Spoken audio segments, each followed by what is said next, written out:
नमस्कार दोस्तों, स्वागत है आपका आपके अपने चैनल शिक्षा दीक्षा विद वीके पर। मैं विपिन कुमार, आपका कॉन्स्टिट्यूशन एंड पॉलिटी का फैसिलिटेटर। कैसे हैं आप सब लोग? उम्मीद करता हूं सब अच्छे होंगे और अपनी पढ़ाई को अच्छे से कर रहे होंगे।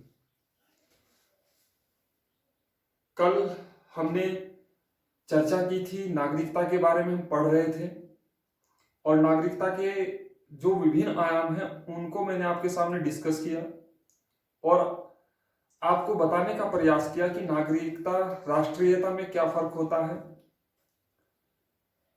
दूसरा, कौन से अधिकार विदेशियों को प्राप्त है, कौन से अधिकार हमारे देश के नागरिकों को प्राप्त है। तीसरा, मैंने आपको लास्ट टॉपिक में आपको बता के आया था कि नागरिकता कितने प्रकार से प्राप्त की जा सकती है और कितने प्रकार से नागरिकता समाप्त हो जाती है या फिर उससे विमुख कर दिया जाता है देश के नागरिक को। दोस्तों, सबसे पहले हम आज डिस्कस करेंगे अपना नागरिकता प्राप्त करने के तरीके, प्रावधान। जैसे मैंने आपको 5 तरीके बताए थे, 5 तरीके to gain citizenship of India. ये 5 तरीके बताए थे और सबसे पहला मैंने आपको इसमें तरीका बताया था जन्म के आधार पर। जन्म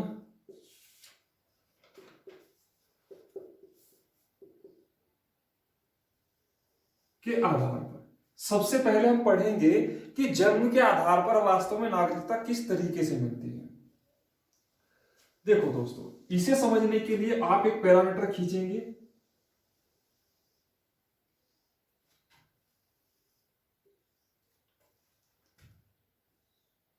छब्बीस जनवरी 1950,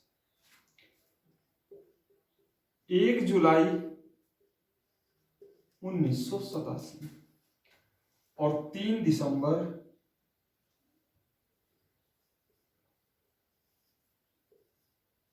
2004। 2004। देखो दोस्तों, इसमें जो प्रावधान किया गया,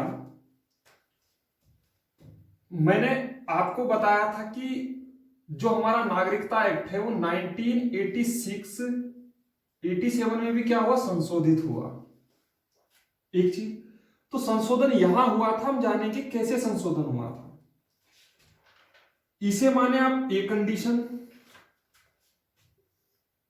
इसे माने बी कंडीशन और इसे माने सी कंडीशन।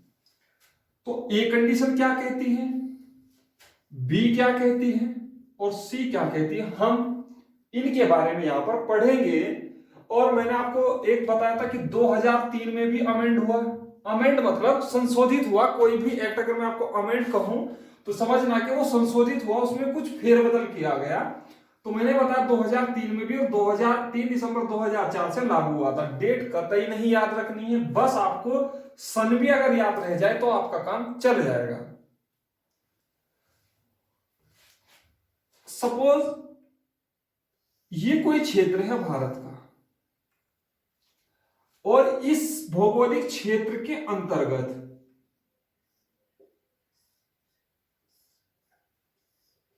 किसी बच्चे ने जन्म लिया,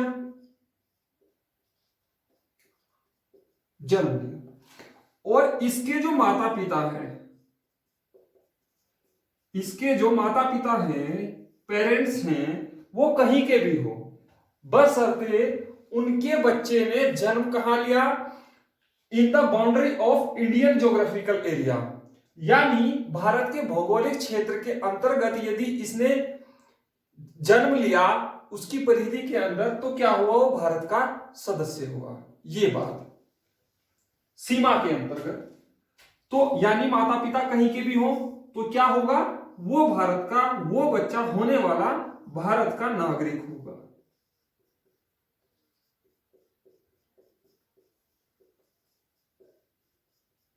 नागरिक होगा। अब 1986 में क्या किया गया, यहां पर कुछ सुधार किया गया कि नहीं ऐसा नहीं है। फिर क्या किया कि शर्त यही थी कि भारत की सीमा के अंतर्गत क्या होना चाहिए, बच्चे का जन्म होना चाहिए। यहां पर शर्त रख दी कि जब 1986 में अमेंड किया यानी उसमें कुछ सुधार किया, उसमें बात कही कि यदि बच्चे का जन्म भारत के सीमा के अंतर्गत होता है तो ध्यान रखना उसका माता या पिता, माता या पिता, यानी, और ये कंडीशन कब की है, ये जो पहले वाली बताई इसे समझे आप, 26 जनवरी के से ऑन या आफ्टर की बात है, ऑन या आफ्टर की बात है। यहां से या इसके बाद और इससे पहले यानी 1 जुलाई 1987 से पहले अगर ऐसा कंडीशन होती है कि बच्चे का जन्म, बच्चे ने यहां जन्म लिया और उसके माता पिता दोनों में से कोई भी यहां का नहीं है यानी भारत का नागरिक नहीं है और बच्चे ने यहां पर जन्म लिया यानी भारत में जन्म लिया, तो क्या होगा, बच्चा भारत का नागरिक होगा। इतनी बात। अब यहां पर मैंने कहा संविधान नागरिकता एक्ट में अमेंड किया गया, संशोधन किया गया और उसमें यह बात कह दी गई कि 1 जुलाई से ऑन या आफ्टर, यहां से या इसके बाद, और कब तक, यहां तक, इस तक, टिल 3 दिसंबर 2004 तक। यहां पर यह बात कही गई कि बच्चे को जन्म लेना चाहिए भारत के अंतर्गत ही, लेकिन उसके माता या पिता में से एक व्यक्ति क्या हो, भारत का नागरिक हो। यानी यहां आप देखेंगे, डिफरेंस देखेंगे कि यहां पर तो माता पिता दोनों में से कोई ना हो, काम चलेगा, लेकिन यहां पर कह दिया गया कि माता या पिता में से एक व्यक्ति भारत का नागरिक हो। इतनी बात कही गई। दूसरा, 3 दिसंबर 2004 को जब 2003 में सिटीजनशिप अमेंडमेंट बिल, कैब कहूं या सिटीजन अमेंडमेंट एक्ट कहूं, बात एक ही है। आप ध्यान रखना कि एक्ट बना हुआ कानून होता है, बिल विधेयक होता है। खैर वास्तव में ये भी याद रखना, आप CAA लिखेंगे तो ज्यादा ठीक होगा। 2004 को जब 3 दिसंबर 2004 को सिटीजनशिप अमेंडमेंट बिल एक्ट लागू हुआ, 2003 में जब संशोधन किया गया तो उसमें यह बात कह दी गई कि बच्चा तो जन्म होना चाहिए यहीं पर,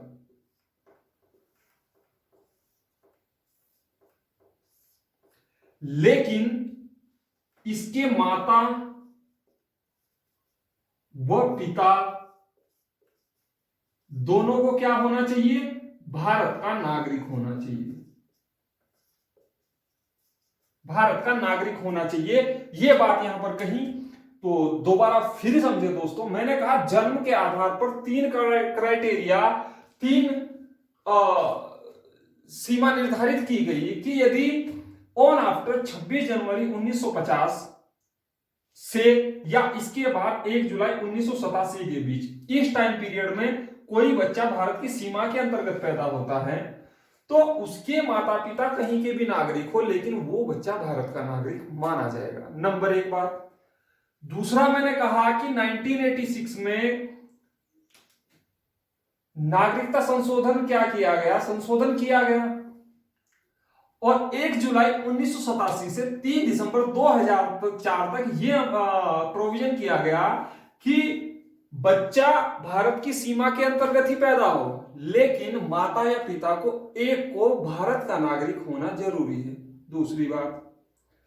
तीसरी बात, मैंने कहा 3 दिसंबर 2004 से के बाद अगर कोई बच्चा पैदा हुआ यहां से आगे और कब तक, टिल टुडे,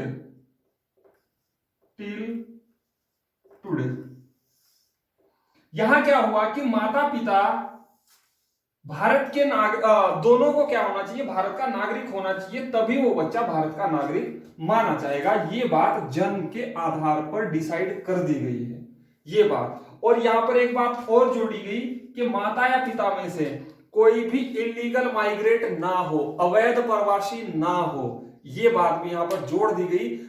ऐसा ना हो कि नागरिक है पर वो अवैध प्रवासी है, ये भी आपको ध्यान रखना है। इतनी बात आपको अपने साथ आत्मसात रखनी है। तो ये चीज आपको समझ आई होगी। आप ऐसे ही पढ़े कि यहां से यहां तक, फिर यहां से यहां तक और यहां से आज तक जन्म के आधार पर ये हमारे यहां प्रोविजंस हैं।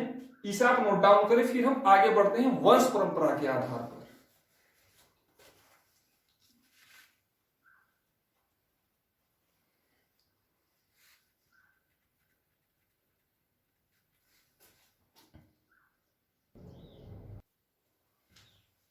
चलिए दोस्तों,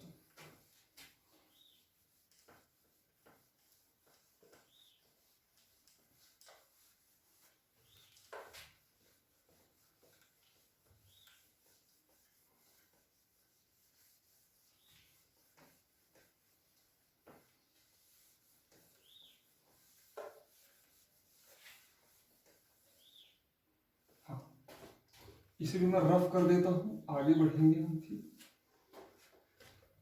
ये बात अब हम पढ़ेंगे वंश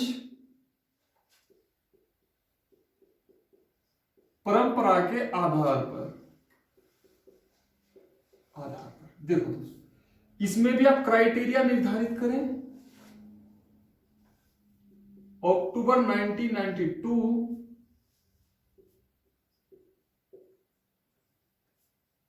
2004 टिल टुडे, यानी आज तक। और यहां लिखिए 26 जनवरी 1950, वंश परंपरा के आधार पर।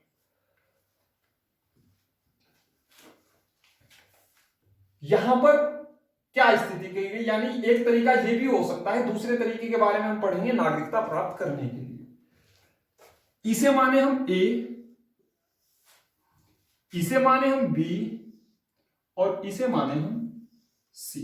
ये बात यहां पर बात कही गई दोस्तों कि यदि कोई बच्चा विदेश में पैदा हुआ हो, विदेश में पैदा, ये क्या है, विदेश है, विदेश में पैदा हुआ हो और इसके जो माता पिता हैं, इसके जो माता पिता हैं इनमें से एक इंडियन हो, इंडियन यानी भारत का नागरिक हो, भारत का, इंडियन राष्ट्रीयता की पहचान हो जाएगी, खैर वो अलग चीज है, भारत का नागरिक हो, सिटीजन ऑफ इंडिया,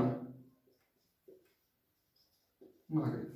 और विदेश में बच्चा पैदा हुआ हो, यदि माता पिता में से एक भी व्यक्ति भारत का नागरिक हो तो क्या होगा, बच्चा भारत का नागरिक होगा।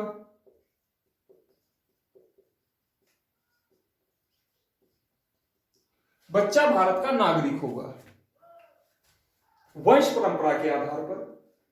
1992 में एक अमेंड किया गया कॉन्स्टिट्यूशन में, एक नागरिकता संशोधन में, एक नागरिकता अधिनियम में संशोधन किया गया और उसमें यह बात कह दी गई कि बच्चा, हाँ ये भी आंसर कर लेना, ऑन और आफ्टर, यहां भी ऑन और आफ्टर, यहां भी ऑन आफ्टर। ये बात यहां पर कही गई कि बच्चा विदेश में पैदा हो लेकिन उसका पिता क्या होना चाहिए, भारत का नागरिक होना चाहिए। यहां पिता को बाउंडेड कर दिया कि पिता क्या होना चाहिए, भारत का नागरिक होना चाहिए, तभी वो वंश परंपरा के आधार पर क्या होगा, भारत का नागरिक होगा। ये कंडीशन, यानी जब 1992 में कॉन्स्टिट्यूशन, इसमें नागरिकता अधिनियम में संशोधन किया गया तो वहां पर यह बात कह रही कि पिता को भारत का नागरिक होना चाहिए। थर्ड,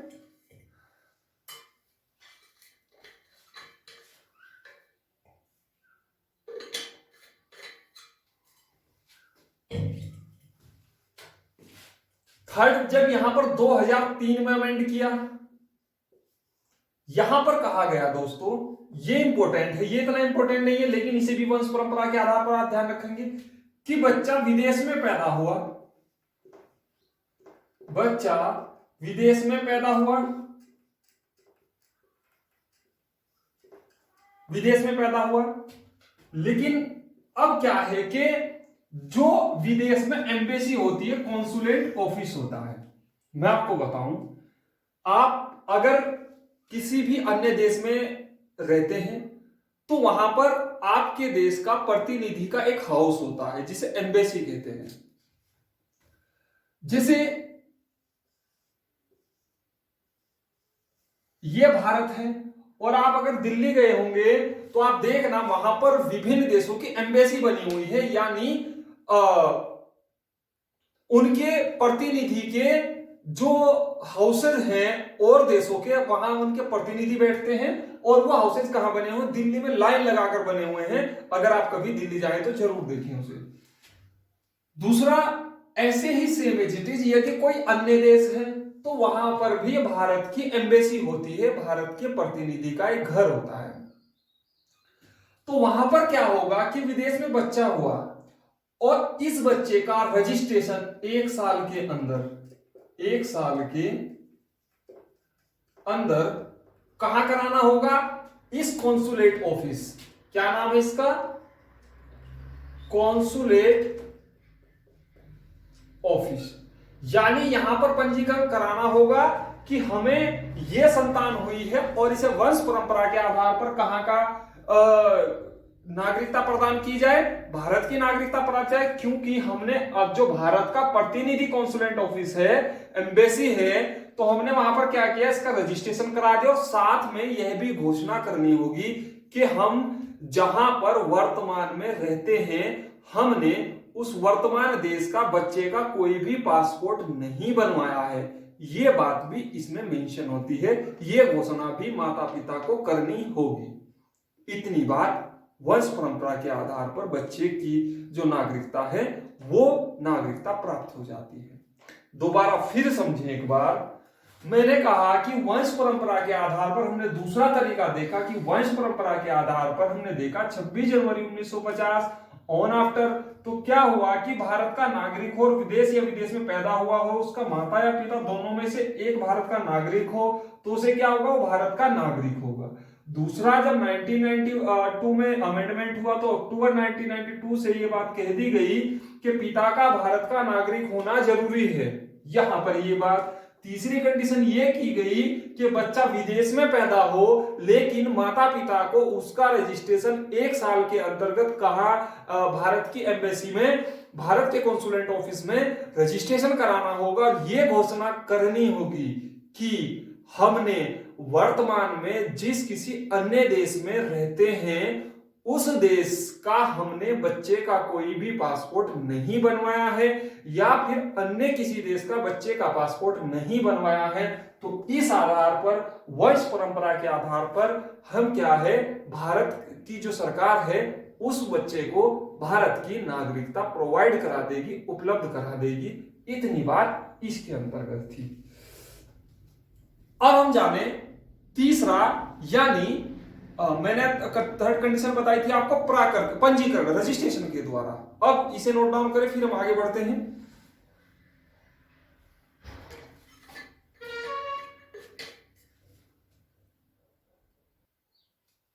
चलिए दोस्तों,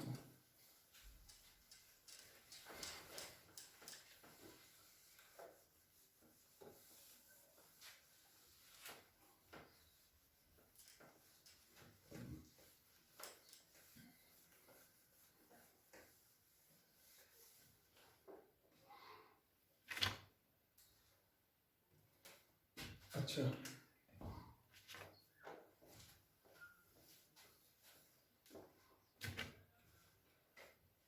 थर्ड हमने देखा बाय रजिस्ट्रेशन।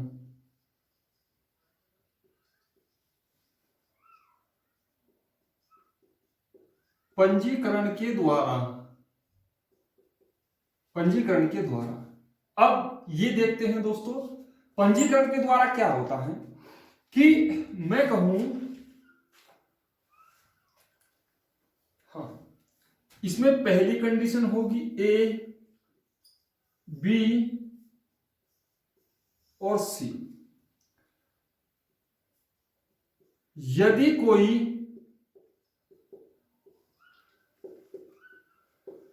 भारतीय मूल का नागरिक विगत 7 वर्षों से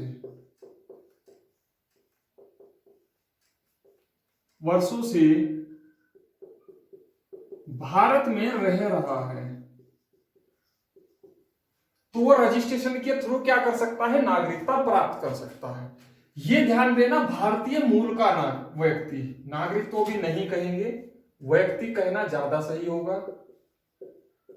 व्यक्ति, यदि कोई भारतीय मूल का व्यक्ति विगत 7 वर्षों से भारत में रह रहा है, तो वो क्या है, विगत 7 वर्षों से, तो क्या है, वो भारत का नागरिकता के लिए अप्लाई कर सकता है बाय रजिस्ट्रेशन के द्वारा। और दोस्तों ये बात भी आपको ध्यान रखनी है कि डिपेंड करता है सरकार दे या ना दे, लेकिन ये 7 साल का क्राइटेरिया फिक्स कर दिया जाता है। दूसरी कंडीशन इसमें, यदि कोई महिला या पुरुष भारतीय से शादी कर ले, तो वह भारत की नागरिक हो जाता है या जाती है, भारत का नागरिक हो जाता है या फिर जाती है। ये बात भी आपको, सपोज दैट मैं कहूं कि हाँ, क्रिस गेल है और क्रिस गेल ने किससे कर लिया, दीपिका से शादी कर ली सपोज। अब दीपिका यहां से क्या हुआ, यहां से क्या हो जाएगा, क्रिस गेल ने दीपिका से शादी की, तो क्रिस गेल को यहां की नागरिकता मिल जाएगी। ऐसे ही अगर मैं कहूं कि वर्तमान में रणबीर कपूर है और ये विदेशी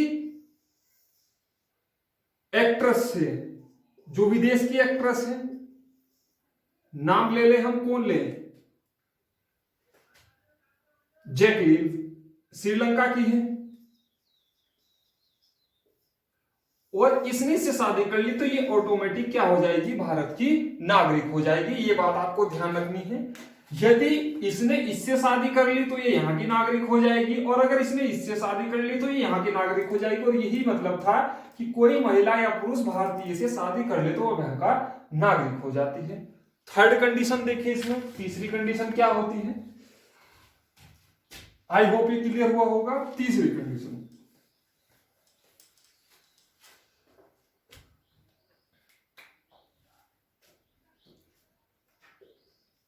यदि कोई भारतीय मूल का व्यक्ति ओसीआई, अभी बताऊंगा ये आपको, ये इंपॉर्टेंट समझना, ओवरसीज सिटीजनशिप ऑफ इंडिया क्या होती है, अभी हम समझेंगे। ओसीआई कार्ड धारक हो तो वो क्या होगा, भारत का, यदि कोई भारतीय मूल का व्यक्ति ओसीआई कार्ड धारक हो तो विगत 7 वर्षों से, 6 वर्षों से, विगत 6 वर्षों से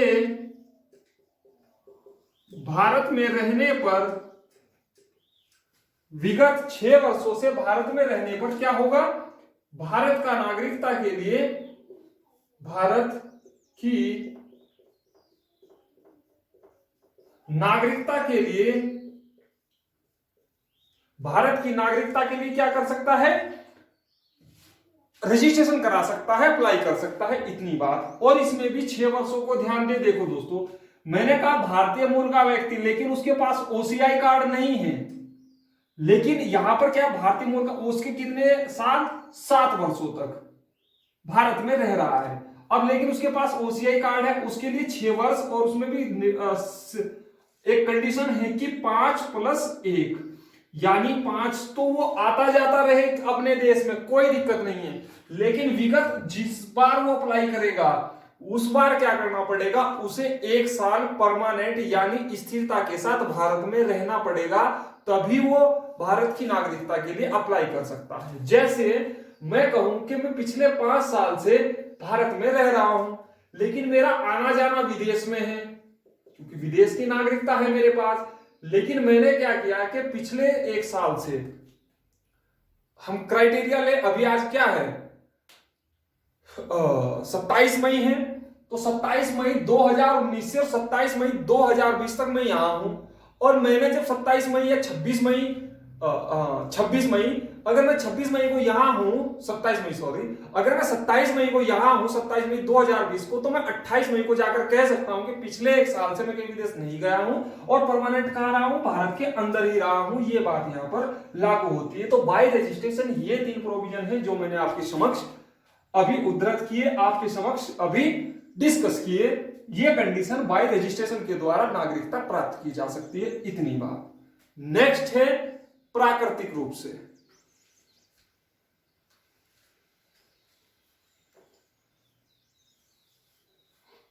चलिए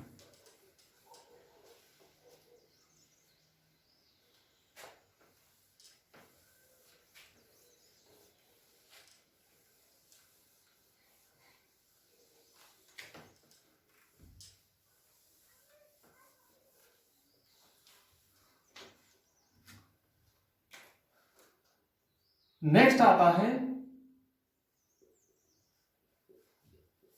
प्राकृतिक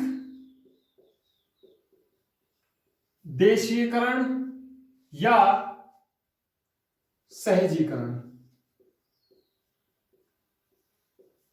सहजीकरण इसमें क्या है दोस्तों कि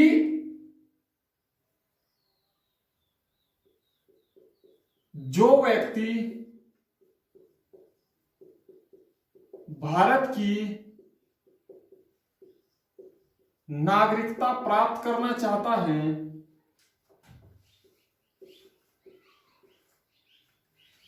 वह विगत 14 वर्षों से भारत में रह रहा हो, इतनी बात। 14 वर्षों से भारत में रह रहा हो।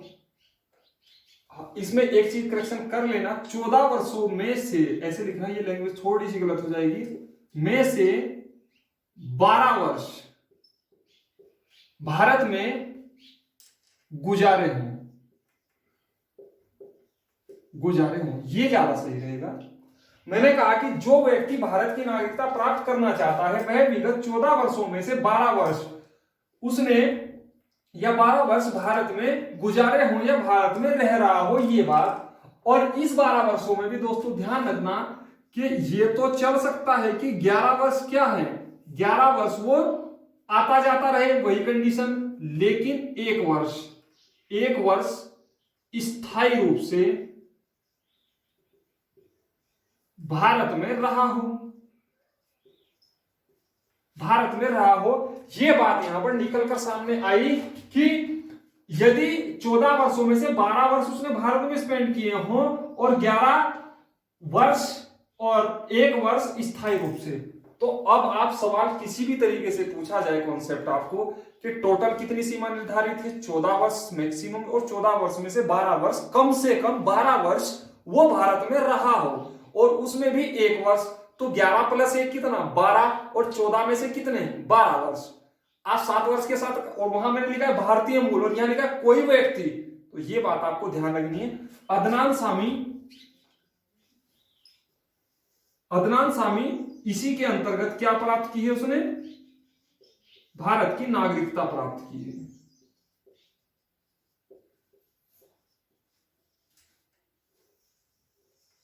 नागरिकता प्राप्त की है, इतनी बात आपको इसमें जाननी है, और इसमें इससे ज्यादा और कुछ नहीं है, बस इतनी बात। नेक्स्ट पढ़ते हैं हम लास्ट, भौगोलिक क्षेत्र के अधिग्रहण के आधार पर।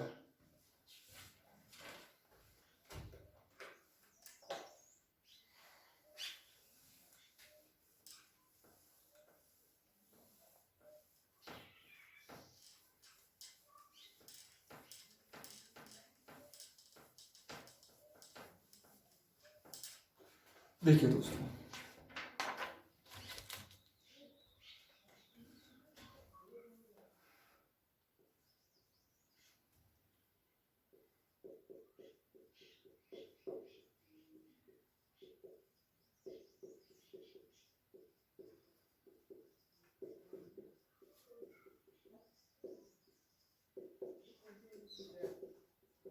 भौगोलिक क्षेत्र के अधिग्रहण के आधार पर to acquire the any land of any country या एनी एरिया, अगर एक्वायर कर ले भारत तो क्या होगा, उस क्षेत्र के अंतर्गत जितने भी व्यक्ति आएंगे, जितने भी इंडिविजुअल्स आएंगे, वो क्या होंगे, भारत के नागरिक होंगे।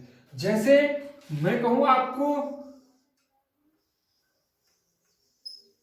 ये भारत है और इस भारत में क्या हुआ कि मैं कहूं यहां पर कोई क्षेत्र है, इसे क्या किया, इसने एक्वायर किया या इधर एक्वायर किया।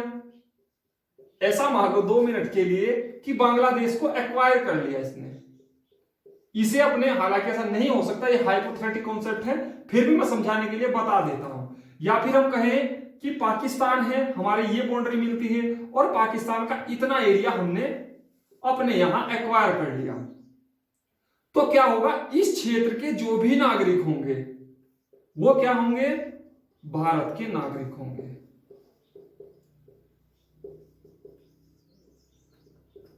भारत के नागरिक होंगे।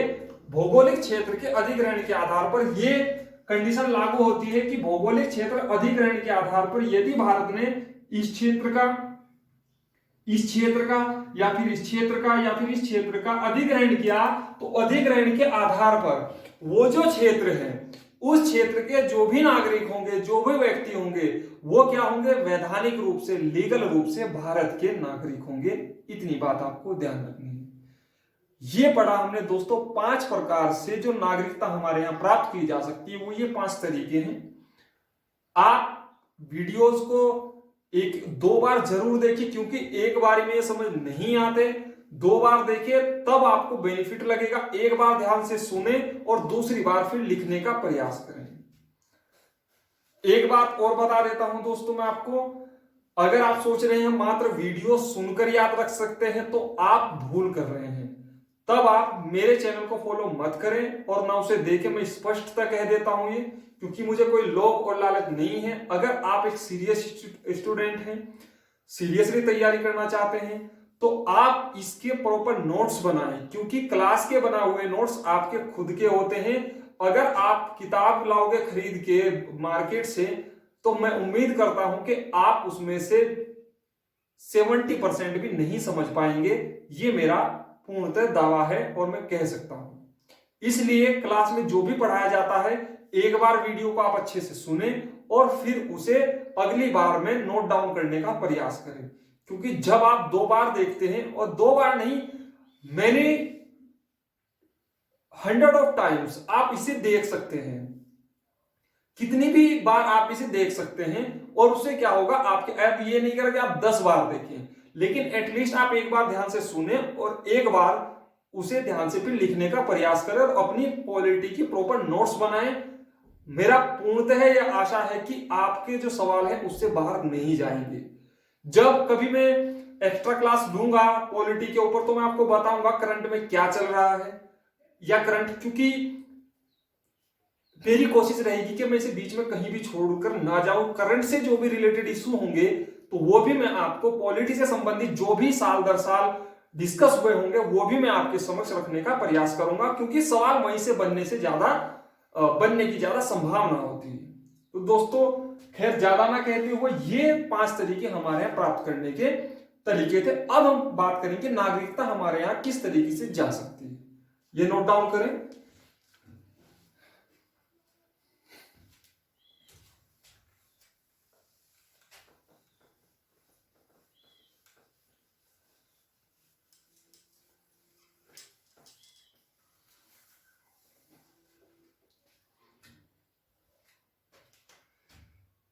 हाँ, नागरिकता एबोलिश होने के, त्याग के लिख लेना, होने के तरीके। नंबर 1, त्याग, नंबर 2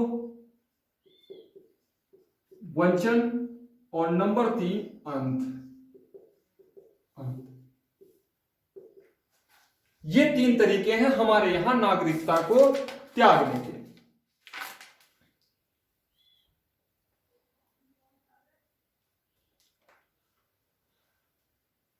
ठीक है, हाँ ये बात है। नंबर 1 त्याग में क्या होता है, वंचना में क्या होता है, अंत में क्या होता है, ये बात आप ध्यान रखेंगे। जैसे मैं कहूं कि ये एक्स है और इस एक्स ने, ये कोई देश है जेड, और इस एक्स ने इस जेड देश की वाई नागरिकता प्राप्त कर ली। ये क्या है, अन्य देश है, ये क्या है, अन्य देश है, और वाई क्या है, यहां की नागरिकता है। और ये एक्स से कहां का है, भारत का है, भारत का नागरिक है। और इस एक्स ने क्या किया कि ये जो वाई नागरिकता है इस जेड देश की, ये इसने प्राप्त कर ली और घोषणा कर दी कि मैंने जेड देश की नागरिकता एक्वायर कर ली।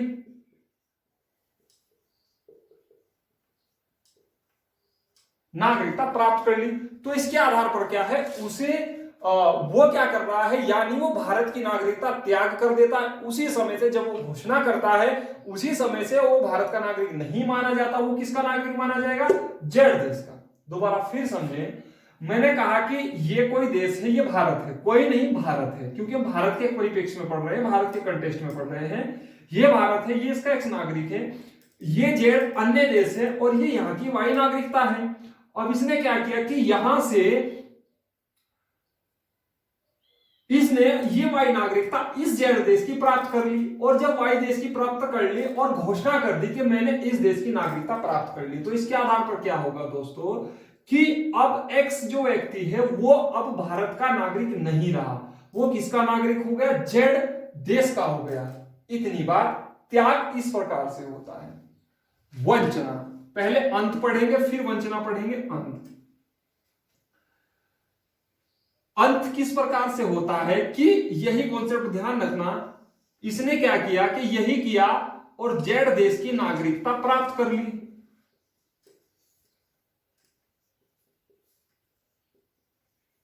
नागरिकता प्राप्त कर ली, लेकिन घोषणा नहीं की, घोषणा नहीं की। तो अगर घोषणा नहीं की और भारत सरकार को यह पता लग गया कि उसके पासपोर्ट पर वो नागरिक कहां का है, अन्य देश का है, तो क्या होगा, उस आधार पर उसकी नागरिकता का अंत कर दिया जाता है। तो ध्यान से समझना दोस्तों, त्याग में क्या फर्क है और अंत में क्या फर्क है। अब बात आती है वंचना, डेप्रीवेशन। वंचना क्या होती है, वंचन की वंचित करना, वंचित समझ रहे ना कि वंचित करना। सपोज मुझे यह सामान मिल गया था या मिलने वाला था, लेकिन मुझे इससे क्या कर दिया गया, वंचित कर दिया गया। सपोज मैं कोई व्यक्ति हूं, ये कोई सामान मुझे मिलने वाला था, मैं यहां तक गया और मैंने, दो कंडीशन हो सकती है कि मैं इसे प्राप्त करने वाला था लेकिन मैंने प्राप्त नहीं किया, उससे पहले मुझे इससे वंचित कर दिया गया, या ये सामान मैंने ले लिया और जब मैंने सामान ले लिया तो क्या हुआ कि इस सामान को लेने के बाद मुझे फिर से सामान से दूर कर दिया गया, यानी मुझे फिर से वंचित कर दिया। तो दोनों कंडीशन हो सकती हैं। लेकिन यहां पर होता क्या है कि जैसे मैंने आपको ओसीआई कार्ड धारक या देशीकरण से बताया, अब उसने क्या किया कि बाई रजिस्ट्रेशन या सहजीकरण के थ्रू क्या ली, भारत की नागरिकता ले ली।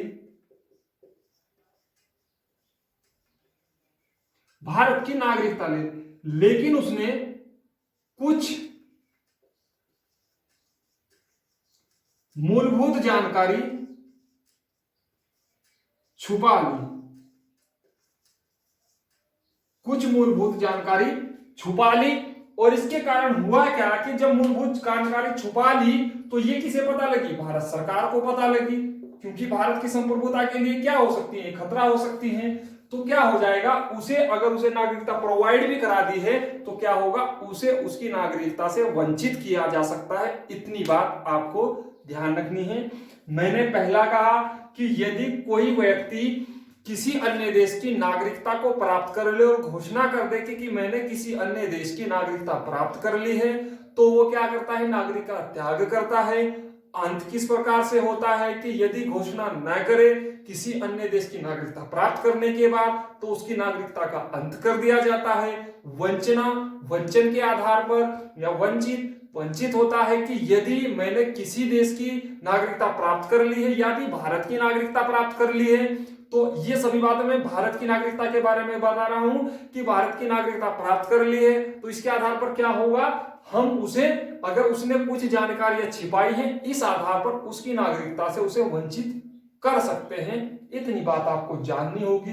और दोस्तों ये सेगमेंट होता है हमारा पूरा कि नागरिकता प्राप्त करने के, नागरिकता त्यागने के या एबोलिश, उन्मूलन करने के क्या क्या तरीके होते हैं। तो ये बात मैंने आपको अच्छे से बताया, एक बार संक्षेप में समझ लेते हैं।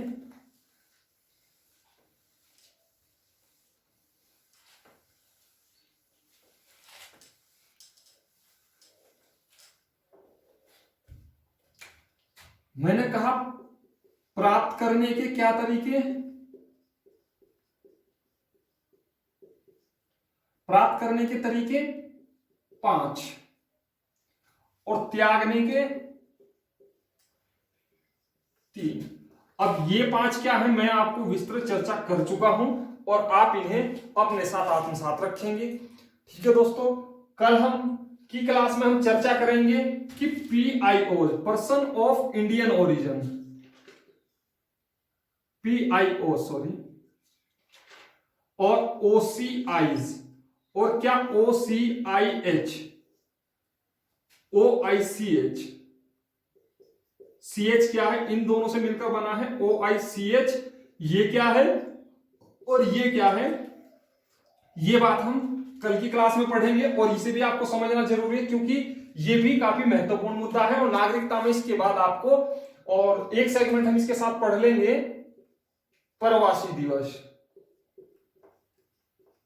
प्रवासी दिवस, ये बात अच्छे से आप ध्यान रखेंगे। और दोस्तों मेरी आपसे स्पेशल रिक्वेस्ट है कि आप कोई मैगजीन पढ़े ना पढ़े, लेकिन डेली का न्यूज़पेपर जरूर पढ़ें। ये मेरी आपसे रिक्वेस्ट है। आपको अगर अपनी पढ़ाई को नया आयाम देना है तो आप न्यूज़पेपर जरूर पढ़ें। और अगर किसी को न्यूज़पेपर पढ़ने में समस्या होती है तो कमेंट बॉक्स में जरूर करें। एक दिन मैं न्यूज़पेपर बता दूंगा कि न्यूज़पेपर को रीड आउट कैसे किया जाता है। आपका सिलेक्शन अगर 2 साल में होता है तो आपका सिलेक्शन 9 महीने या 8 महीने में न्यूज़पेपर के माध्यम से हो सकता है। आपको वहां कोई समस्या आती है तो आप उसे कमेंट बॉक्स के माध्यम से या व्हाट्सएप के माध्यम से पूछ सकते हैं, बता सकते हैं। ये बात आपको ध्यान रखनी है। तो इस बात को आप हमेशा ध्यान रखिए कि आप न्यूज़पेपर जरूर डिस्कस करें। हालांकि करंट के बारे में मैं आपको वीडियो जरूर उपलब्ध कराऊंगा, लेकिन अभी थोड़ा मैं संसाधन जुटाने में लगा हूं तो तब कराऊंगा उसके बारे में। लेकिन आप न्यूज़पेपर जरूर पढ़ें। धीरे धीरे ऐसे ही जो भी रिक्वायरमेंट्स हैं वो आपको फुलफिल करनी होगी अगर आप एक बेहतर सक्सेस, एक बेहतर सफलता अपने जीवन में पाना चाहते हैं। थैंक यू दोस्तों, मिलते हैं कल की क्लास में।